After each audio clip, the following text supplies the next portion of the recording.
Good morning students. अब time series analysis के topic को आगे बढ़ाते हुए आज से हम उसके ऊपर बेस्ड प्रॉब्लम्स शुरू करेंगे। तो प्रॉब्लम्स के लिए हमको 3 मेथड्स यूज़ करनी है। यहाँ पर आप देख सकते हैं least squares method, semi average method और मूविंग एवरेज मेथड। तो यहाँ पर लीस्ट स्क्वेयर मेथड्स के फॉर्मूला दिए हुए हैं। हम इसके ऊपर ज़्यादा टाइम ना वेस्ट करते हुए सीधा एक प्रॉब्लम करेंगे और वहीं पे आपको मैं फॉर्मूले समझा दूंगी। तो प्रॉब्लम ये देखिए, the following are the annual profits in 1000 rupees of a certain business.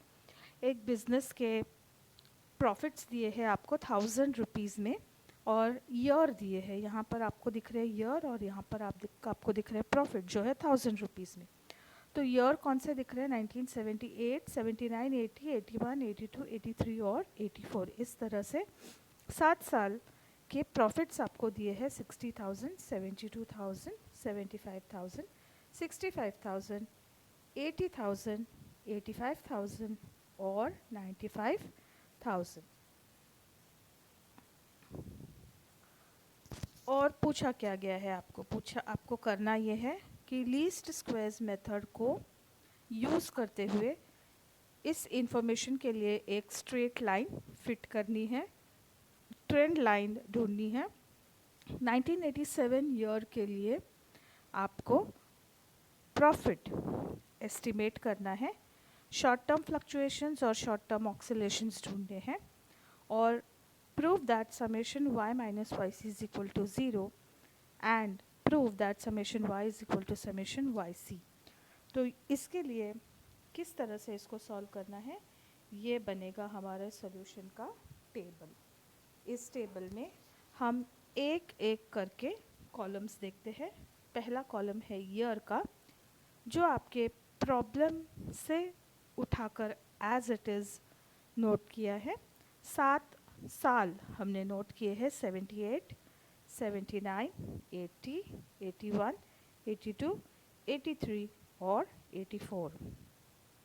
Next जो हमारा कॉलम है वो है प्रॉफिट का और उसे हमने कहा है वाई, और ये भी हमने जैसे प्रॉब्लम में दिया है एज इट इज़ सब कुछ उठा के लिखा है। 60, 72, 75, 65, 80, 85 और 95। लास्ट में आप देखिए यहाँ हमने लिखा है n इज़ इक्वल टू 7 क्योंकि 7 साल की इंफॉर्मेशन है और यहाँ हमने लिखा है समेशन y। ये जो कॉलम है y, इसकी टोटल है 532। नेक्स्ट कॉलम को देखिए, डिविएशंस का कॉलम है, लेकिन डिविएशंस कौन से है? टाइम डिविएशंस है। Time deviations from middle ear, जिसको कहा गया है x। तो अब हमारा अगला काम है मिडल ईयर को ढूंढना। मिडल ईयर को किस तरह से ढूंढेंगे? यहाँ देखिए, वर्किंग में मिडल ईयर का फॉर्मूला है n+1 अपॉन 2। तो n क्या है? कितने सालों की इंफॉर्मेशन हमको दी है? 7 सालों की, इसलिए n है 7। 7 + 1 अपॉन 2 जो है 8 अपॉन 2, जिसका आंसर है 4। तो इसका मतलब कि मिडिल ईयर होगा हमारा ऊपर से चौथा साल, 4th ईयर फ्रॉम टॉप। तो अब हम ढूंढ के निकालते हैं कि हमारा मिडिल ईयर कौन सा है। 4th ईयर ढूंढना है अपने को। ये 1, 2, 3 और 4। तो 1981 हमारा 4th ईयर है, 1978 first year, 79 second year, 80 third year और 81 फोर्थ ईयर। तो अब हमको मिल गया है 4th ईयर जो है 1981, और अब हमें ढूंढना है, ये कॉलम भरना है इसको, जहाँ हमें निकालने हैं time deviations from the middle ear. तो x हमारा है 1981, 4th year from top, middle ear x है 1981। टाइम डिविएशंस निकालने हैं, इसलिए हम जो इसके पहले के प्रॉब्लम में डिविएशंस के लिए ये कॉलम यूज़ करते थे, अब हम ये कॉलम ना यूज़ करते हुए ईयर का कॉलम यूज़ करेंगे, क्योंकि हमें निकालने हैं टाइम डिविएशंस।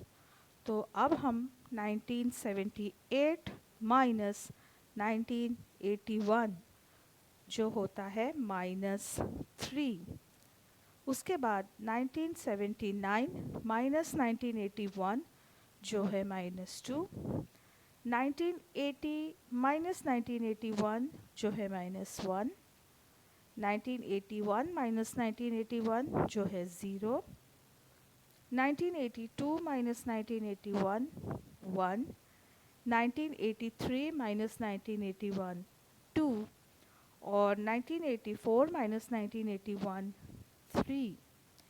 यहाँ हमने इस कॉलम की भी टोटल निकाल ली जो है 0। ठीक है, अब हम अगले कॉलम की तरफ बढ़ते हैं। अगला कॉलम है एक्स वाई। मतलब क्या, ये जो प्रॉफिट का कॉलम है y और डिविएशंस का कॉलम है x, उनका मल्टीप्लिकेशन करना है हमको x y।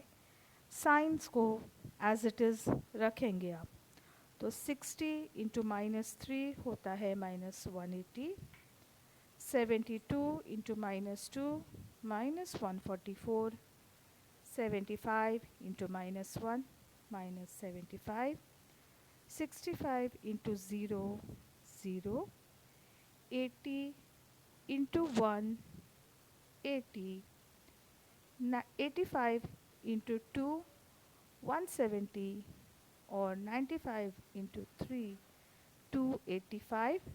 और लास्ट में हमने इसकी टोटल की summation X Y is equal to 136। यहाँ आप कैसे करेंगे, सारे माइनस फिगर्स को ऐड कर दीजिए और उसकी साइन माइनस रखिए, फिर सारे प्लस फिगर्स को ऐड कीजिए और माइनस में से प्लस फिगर्स को निकालिए, और माइनस की टोटल और प्लस की टोटल इनमें से जिस किसी की भी टोटल बड़ी होगी उसकी साइन आंसर में लगेगी। नेक्स्ट कॉलम हमारा है एक्स स्क्वायर। तो एक्स कौन सा है, डिविएशंस का कॉलम है, टाइम डिविएशंस का कॉलम, इसको स्क्वायर करते जाना है। -3 का स्क्वायर है +9, -2 का स्क्वायर +4, -1 का स्क्वायर +1, 0 का 0, 1 का स्क्वायर 1, 2 का स्क्वायर 4 और 3 का स्क्वायर 9। लास्ट में हमने किया समेशन एक्स स्क्वायर इन सब की टोटल 9 + 4 + 1 + 0 + 1 + 4 + 9 जो है 28। नेक्स्ट हमारा कॉलम है ट्रेंड लाइन वाई सी। इसको कैसे कैलकुलेट करेंगे, ट्रेंड लाइन को हम कैसे कैलकुलेट करेंगे। ट्रेंड लाइन को कैलकुलेट करने से पहले हमें कैलकुलेट करना पड़ेगा मीन, क्योंकि ट्रेंड लाइन का फॉर्मूला देखो यहाँ पर आपको दिख रहा है 4 नंबर पे trend line A plus T D into R G, A plus T D into R जी।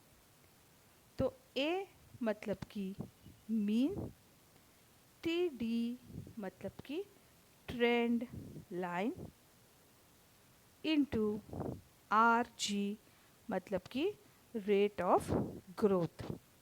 अब इसके लिए अपने को ए भी चाहिए और टी डी भी कैलकुलेट करना पड़ेगा और आर जी भी चाहिए।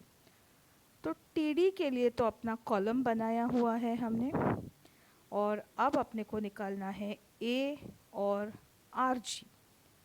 तो ए कैसे निकालेंगे, ए मतलब कि मीन, और इसका फॉर्मूला है समेशन y अपॉन n। ए का मतलब है मीन और इसका फॉर्मूला है summation y upon n। Summation y हमको कहाँ मिलेगा, ऊपर हम हमारी कॉलम की तरफ जाएंगे, जो हमारा प्रॉफिट का कॉलम है वहाँ हमने लास्ट में समेशन y लिखा है जो है 532 और n भी इधर ही है जो है 7। इसलिए मीन की वैल्यू है 532 अपॉन 7 जो है 76। अब हम देखते हैं कि रेट ऑफ ग्रोथ कैसे कैलकुलेट करना है। रेट ऑफ ग्रोथ कैलकुलेशन का फॉर्मूला है summation X Y upon summation X square. ये हमको कहाँ मिलेंगे इसकी वैल्यूज़? समेशन एक्स वाई और समेशन एक्स स्क्वायर की वैल्यूज़ भी हमारे टेबल में ही हैं। समेशन एक्स वाई की वैल्यू है 136 और समेशन एक्स स्क्वायर की वैल्यू है 28। इसलिए रेट ऑफ ग्रोथ है 136 अपॉन 28 जो है 4.86। अब जो हमारा अगला काम है वो है ट्रेंड लाइन को ढूंढ के निकालना और इसकी जो वैल्यूज़ आएंगी वो हम हमारे इस कॉलम में भरने वाले हैं। ठीक है, तो इसकी वैल्यूज़ कैसे निकालनी है ये देखते हैं। सबसे पहला ईयर हमारा है 1978।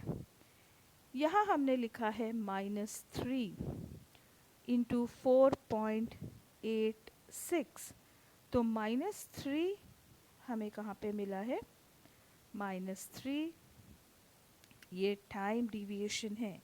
-3 मल्टीप्लाइड बाय 4.86। अब आप इसको यदि देखते हैं तो यहाँ पर आप देखते हैं कि 4.86 सब जगह कॉमन है। तो ये 4.86 क्या है? 4.86 है रेट ऑफ ग्रोथ। और ये जो -3, -2, -1 है ये सारी वैल्यूज़ है टाइम डिविएशन की। ये वाले कॉलम की वैल्यूज़ हमको लेनी है। तो अब हम इन वैल्यूज़ को लेते हुए हर साल के लिए कैलकुलेशंस करेंगे।